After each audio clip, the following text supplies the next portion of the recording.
Welcome to the Jeremiah Show. My special guest today, Charles Rosenay. He's a producer, an actor, an author, and entertainer who has written four pop culture books on subjects such as horror movies, the Beatles, ghost stories, and the music group The Turtles. He hosts and organizes the magical history tour to Liverpool. Fun play on words there. For Beatles fans, and Dracula Tours to Transylvania and vampire themed vacations to Romania. Man, there's a lot to talk about here. He promotes an annual multi band music festival, several paranormal conventions, and the CT Witch Festival. By the way, we're going to explain every single one of these, so just hang on. I actually went and looked up all the things that you host, Charles, and they're pretty fascinating. So we're going to spend some time digging into each and every single one of them. This is a 10-hour He, interview, correct? 10 hours we have for this? yeah, we got all, we can end on Monday. Let's take it to the weekend. It's a party. So Charles is also one half of the ghost hunt team, the Shaman and The Showman. He runs an annual Halloween attraction aboard an antique trolley. I'm getting chills and spooked just reading this stuff. He's an actor in numerous horror films, 20 plus. I counted 20, but it might be more. You never know. He's also a great DJ and an MC. And that's not all, but that's where we're going to stop for right now. He's also been called the unofficial ambassador to Liverpool. Who gave you that title? The Lord, was I it a did. mayor? I did. What are you talking about? I gave it to myself. Oh, okay. I No, thought I read that the mayor of yeah, Liverpool I'm gave it to kidding. you. I'm kidding. On two different occasions, the mayor gave me this beautiful plaques and said, you're the official, unofficial ambassador. Wish we could make you official, but I guess it's by default because I've been bringing fans to Liverpool for 42 years. It's Wow, crazy. that's incredible. That's incredible. Well, you're living one of those lives that, like, we honestly have to unravel piece by piece to get the scope and a good picture, a rounded, fully rounded picture. And I don't think we'll ever probably get the full picture of you, Charles. And that's a compliment. That's not, um, but so let's start, like, let's go all the way back, rewind, and take me back to take me to the street corner in your Bronx neighborhood. Let's go that Yeah, far back. yeah. Right. And how old are you? Give me the date and the year. I guess it's when was the Beatles on Ed Sullivan? Was that I don't February 9th, 1964. 1964. I should know that. And the reason why is this is so interesting. I do want you to describe the neighborhood in the Bronx and that time period. Well, go ahead and do that first, and then I've got my question about the Beatles on Ed Sullivan. Yeah, so I'm an only child, 181st Street in one of these large, they call them projects, multi-floor apartment buildings. I'm a pop culture freak as a child. It's Superman and it's the Three Stooges and the Bowery Boys, stuff that you wouldn't know because you're not, old enough. But I got the Three Stooges. I'm there. and mom was cool. Dad worked, and yeah, only child. So what am I going to do before I'm going to kindergarten or public school? We're listening to the AM radio 24 hours. It's either WMCA or the WINS or WABC, and we're loving the Motown and the Four Seasons and everything that's on. And the radio's literally on all the time. And when it's not on, the TV's on. The black and white, RCA is on all the time too. It's a loud Bronx house. Yeah, And or maybe sometimes all of them at all once, of them at once, of course. Yeah, and your and neighbors. I'm soaking it all in. And it's that child of the 60s personified because everything that I loved was really just exploding. If you were a monster kid, you were rediscovering the universal monsters on TV, which I was. My first memories in life were watching Bride of Frankenstein with my mom and watching the Ed Sullivan Show. Now, we would watch the Ed Sullivan Show every Sunday because Topo Gijo, this little mouse, would come on at the end and go, "Kiss me, Eddie, good night." And that would be, I would watch the show just to hear that. But there's one night, this fateful night, when all the stars aligned properly and these four guys with this crazy haircuts, went, "Woo!" And I went, "Woo!" And I was in love with them forever. But who would think, that kids grow up loving Mickey Mantle. They don't turn into Mickey Mantle. They don't produce Mickey Mantle conventions.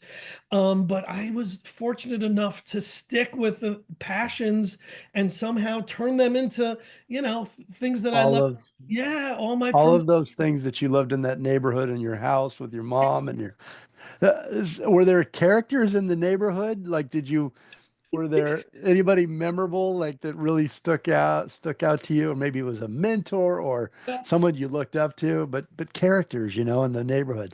That's a great question. Well, I left when I was 10, and I moved to New Haven. So I think that I was the biggest character, I You think were the character. yeah, we play slap ball, which was a version of baseball, but you used your hand. And if you hit the pole, it was a home run. If you went over the pole, because it was only like a 20 feet playground, you were out. And I was the character because I would bunt and I would run the bases backwards. I was the one who annoyed everybody. And I said, just have fun. And it was always about having fun, even as a kid. I don't remember any characters, but I'm sure I had to avoid some on the streets of the Bronx. I just remember there were two great movie theaters. One was called the Deluxe, and one was the Fairmont. And of course, we would go early in the day, so we would watch the cartoons, the coming attractions, the trailers, the short, and then a double feature. And if it was a matinee, we would then stay and watch two more at night. My parents were really cool. They really got all the things that I loved. Thank goodness they loved, and vice versa. They supported you with your love, with things Oh, that you cared totally, about. totally. Would your mom take you to horror movies or monster movies? Yeah, I mean, Did I she remember. let you see those Oh when you were yeah. young? Oh yeah, yeah. We were Yeah. jaded early. I remember seeing there was seven theaters called the Seven Wonders of the World. One was the Lowe's Paradise Theater, and we only went there on a very special occasion because I think the tickets were probably a quarter more. And we went to see. I remember seeing Help there, and she was screaming at all the kids who were screaming at the theater like, "Shut up! This is a movie. We want to hear the movie. Shut up!" in that Bronx accent. That was the biggest character. Jeremiah was my mom. Your mom. And then the double feature I do remember was Christopher Lee in Horror of Dracula and Curse of Frankenstein. And up until then, it was only Universal Monsters, seeing Bella and Boris and Vincent Price and Lon Chaney. But to see live on a color screen, the Hammer films and the blood dripping, that was a whole new level of loving stuff for me. Did they scare you at that time or No, no, I no? don't get why. I mean, I was never scared of that kind of stuff. The stuff that scares me is real life stuff. God forbid something, my kid falls. That's not what I'm scared about. To Yeah. me, going to a movie is no different than going on a roller coaster. You go on it, you get your pants scared off, and then you get off and, well, let's go again. For me, I watch I love it. Let's do it movies. again. Let's do it again. I'm sure there was a movie that scared me. I remember having nightmares to a movie called Wait Until Dark, the Audrey Hepburn movie. It was a home invasion movie. It wasn't even a horror movie, but for some reason that gave me nightmares. So I like the title. The title yeah, scares me. Wait Until Dark. Alan Arkin plays a bad guy, and Audrey Hepburn is the blind damsel in distress.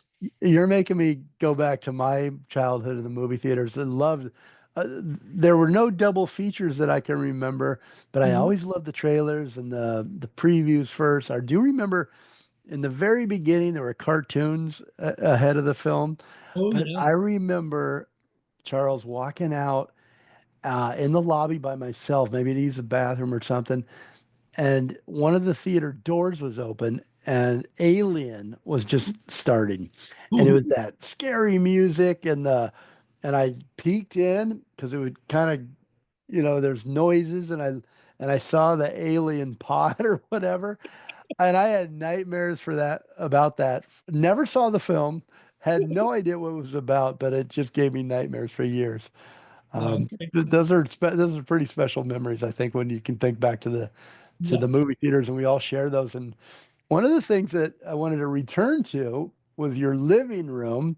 Yeah. And I'm imagining you in front of the television like you see in various movies that depict Yeah. that Ed Sullivan show of the Beatles. Yeah. But here's, Charles, what fascinates me, and I wanted to see if maybe you could expand on this for me.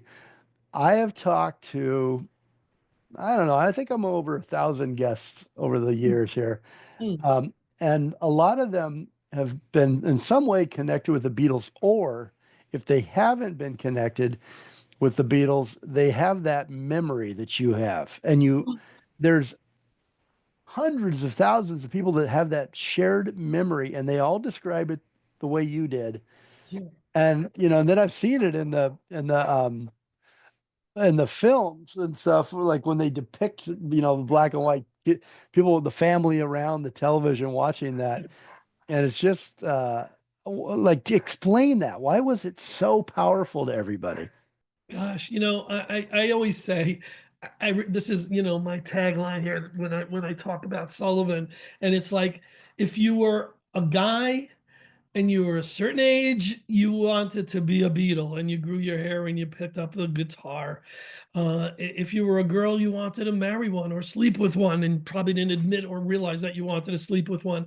And I had no musical talent, but I will tell you that there's pictures of me the following week when the Beatles were on from Miami holding a mandolin because my grandma had a mandolin and we didn't have a guitar, with a mop over my head like a Beatles wig.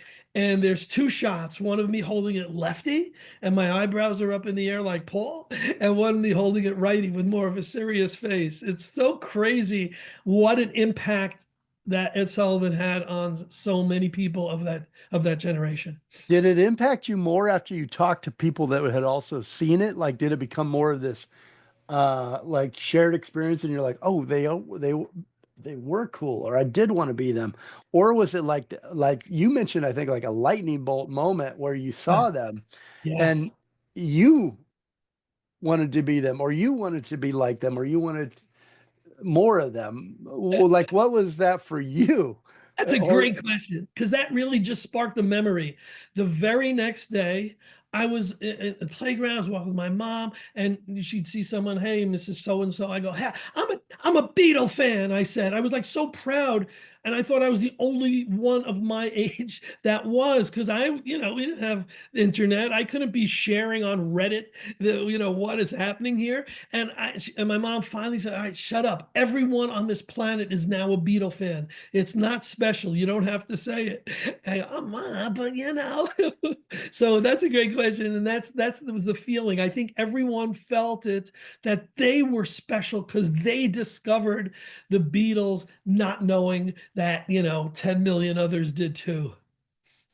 yeah, that's got to be one of the most talked about and brought up events ever, that comes up a lot. And I Yeah, wasn't there, I didn't see it, but I've seen it, and it must have been just some sort of current around the world that they sparked, and imagination and love yeah. for, for the Oh, changes coming. And I interviewed author Ivor Davis, who, he's a good friend. He's a great guy. yeah, Ivor, you Yeah, know Ivor? I love Yeah, him. he's such a good guy. And he was with them on that tour, on that first North American tour. Must Yeah, have been so exciting. and he was there when they met Elvis in California. I mean, Yeah, I was one of the lucky ones. yeah. Um, So yeah, so now you go from this, and at what age were you at this time? 4, 5. Oh, wow. Yeah. Okay, so it makes this big impression that you have no idea, but it's going to change the course of your life. It's going to run through your life and become your life's work in a way, right? Yeah, I yeah. mean, so tell me what happens next. What happens next? We'd have to jump ahead many years for what happens next because I'm in college and I want to be a DJ, and I want to be an artist, and I want to be all these things that, all the cool people are. And I'm studying all the above, but I get my first job as an not my first not regular job because I was already DJing on the radio station at the college radio station and doing, the weddings, the party gigs. But my first job outside of that was as an intern at a theater. And the theater, I was a gopher, but they called me an associate producer, which was very smart of them because they didn't have to pay me. They gave me a nice title, and I did everything for them because of that. But they said, "Hey, you're the biggest Beatle fan we've ever met. Why don't you do one of these Beatle festivals like they have?" And they did. They had Beatle festivals in New York, and they had them in Boston, and I'm in New Haven, right in the middle. And I go, "Yeah, let's do that." And start getting the wheels in motion, and the theater closes, it folds up, and I'm thinking, well, I still want to do my event. So got the name, got Liverpool Productions, let's do it, and do it in this little crazy tiny hotel where 500 people show up, and that's kind of a big deal, but not compared to the 5,000 that are going to these other conventions. But I So stuck. Yeah, I'm sorry. I was going to just, if you could, right there, pause for a second. What does a convention in New York look like compared to? I see Liverpool makes sense to me, but is the convention in New York taking people around to places that they had visited, like hotels and clubs and things like that, or like what's that look like? What's the theme? What No, do it's you? not a tour. It's pretty much a convention is vendors selling the goodies. It's special guests coming to talk, about their history with the Beatles or their association. It's bands playing, and it's a place where you just picture the Star Trek conventions or Comic-Con, and these, Okay, I I don't got it. know, but it's around the same time, the mid 70s when that all started. So, I don't know what I'm doing. I'm this pisher, who's just, still in college thinking, well, if they can put on conventions, I could put on conventions. And, sometimes ignorance is bliss because, you do one and you fail. And I didn't quit. I got back on the horse and did another one the next year, but did it in the college and opened it up to the college community. And this, don't forget the Beatles are still alive then, all four of them. There's still the chance they'll get together. So, the advertising was, geared towards, well, will the Beatles show up? Of course they're not going to show up, but it was a way to promote. And I was always a really good promoter. I would always find clever little things to do to get people to come once I got, in the mode. Yeah. And, in a few years, it went from that to publishing a magazine on the Beatles for 20 years, to doing the Beatle tours and starting in 1983.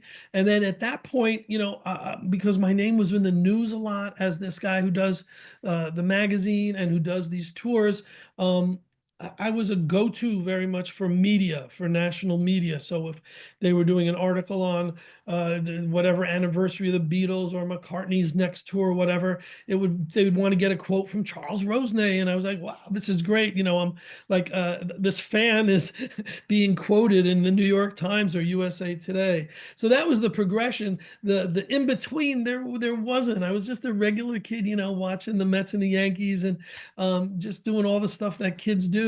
But I was always, if a new record came out, I would go to Alexander's or Corvette's, whatever the department store was at the time, and I would get whatever new record it was. And then it went from the Beatles to the Monkees to the Turtles to Gary Puckett to Three Dog Night, whatever.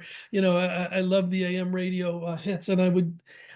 What was great is my parents didn't throw stuff out. You always get when we moved to Connecticut, well, you're going to throw anything out. And I gave one thing up, and I regret it because they're worth so much money now, is I built monster models when I was a kid, but I didn't think they would make the move. They were so fragile and so, picayune. But everything else, the comic books, the baseball cards, the Beatles memorabilia, they let me keep it and they let me bring it over. It was more important to them than our good china. They were Hmm. really amazing. And when I did my first conventions and I needed to finance the advertising and the rental of the locations and everything else, well, some of that, my doubles came in handy because I was able to sell off some stuff to finance the events. You ever sit back and think, I've put my, would you say over 40 years? Yeah, yeah, Over yeah, 40, I put my whole life into the Beatles and promoting these events and meeting Beatles fans.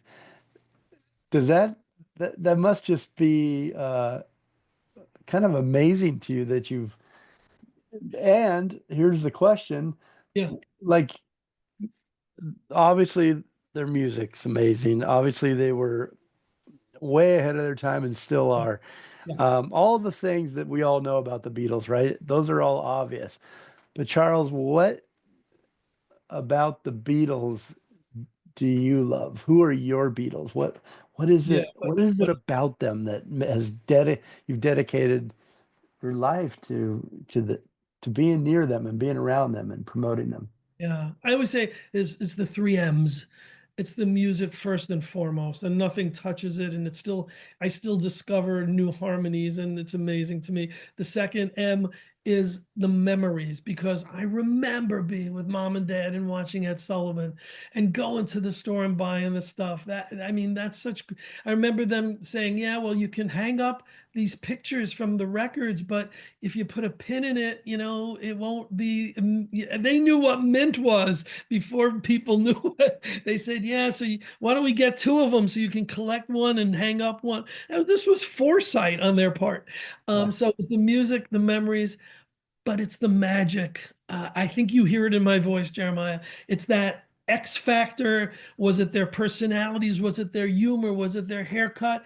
Yeah, it was all the above. It was something that set them apart and still does. And it's funny because I think about all the bands that I really love, and the Beatles, the Monkees, the Turtles, the Raiders, all those bands had, I'm not, they're definitely not similar, because the Beatles were the above all and end all, and they all had personality though, and they all had senses of humor, and that's important to me. And I've tried to incorporate that into everything I do, sense of humor and personality. There were times where I'd have a few thousand people at a convention, and I'd wait at the door when it was over so I could say goodbye to everyone. Thanks for coming. Mm, As silly as nice. sounds, I think that was an important part of everything I've ever done, was me being part of it. And I could have had probably better MCs who did the interviews of the guests at the conventions, but I wanted to be on the stage, welcoming people and cracking silly jokes, and it showed. I think the fact that I'd done that for so long, and the fact that I still host every Beatles tour. 42 years I've been bringing people to London and Liverpool. I'm the host. I know that if I'm on that trip with them, they're going to have the time of their lives. And you know Any what? idea how many people you've hosted?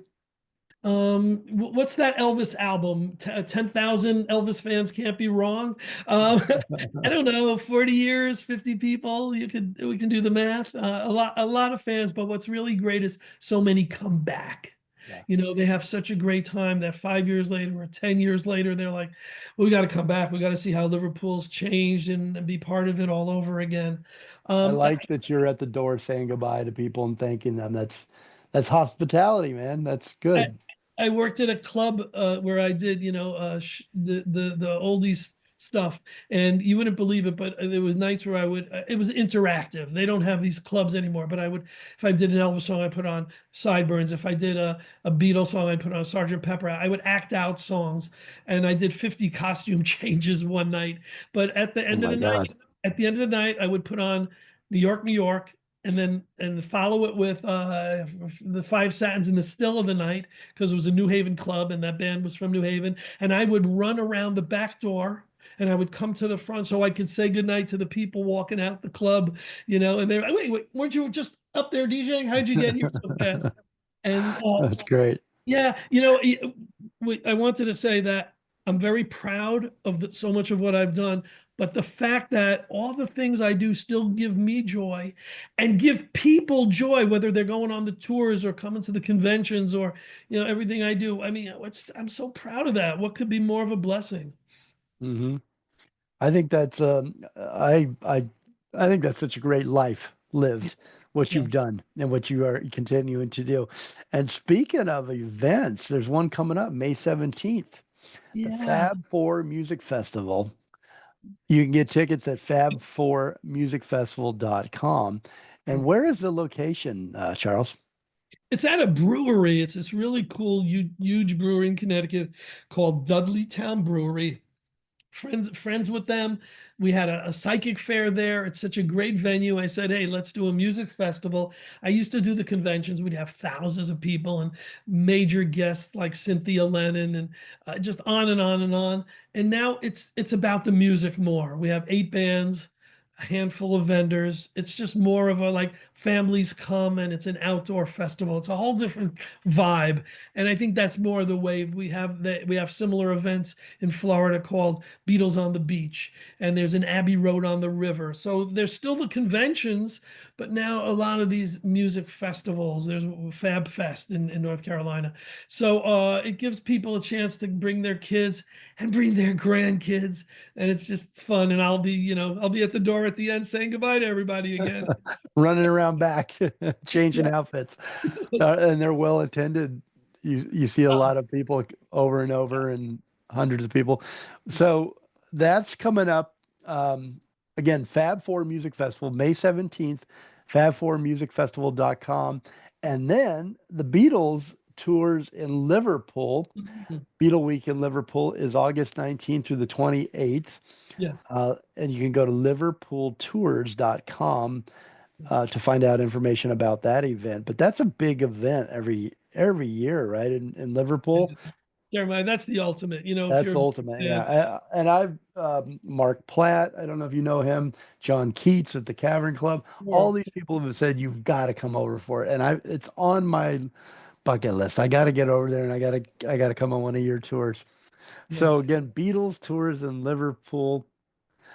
Charles Rosenay, got to check one of these out. August 19th to 28th, liverpooltours.com, or the Yes. Fab Four Music Festival, May 17th, fab4musicfestival.com. And you got a new book out. Congratulations. Just released and hardcover. Yeah. Charles Rosenay. Yeah. So Title is, I was going to give it a, you want to go? Go yeah, ahead, no, Charles. you give it, and then I'll You can, ramble on about it. okay. The title is Not Just Happy Together. The Turtles, A to Z, Yeah.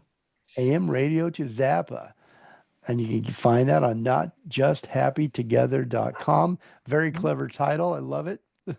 Go ahead, Charles. Tell us about the book. Well, it's not my first book. There are 4 books that I put out, and the other It's music your book, newest book, right? but it's Your my latest? newest, right? And what happened is there's another author named Mark Arnold who put out a few books, and he put out some books where he and another author did like one of those Siskel and Ebert things where they would talk about songs and one would like it, one wouldn't. They would agree, they would disagree, and so we thought, what band deserves such a book? And we thought that the Turtles made a lot of. We both agreed. We both loved them, and there wasn't this definitive book on the band. And what we did is we played literally to our. We reviewed every single song they ever did as the Turtles, as the duo Flo and Eddie, as any incarnation of any spin-off. They played with Frank Zappa, they played with John Lennon, they played with Springsteen and Mark Bolan. We go on and on. But Mark Arnold, my co-author, and myself, my fun part of it is twofold. One is being the most complete discography of the band ever, a band that should be in the Rock and Roll Hall of Fame by far, a band that is not just happy together. It ain't me, babe, and I can go on and on. Eleanor.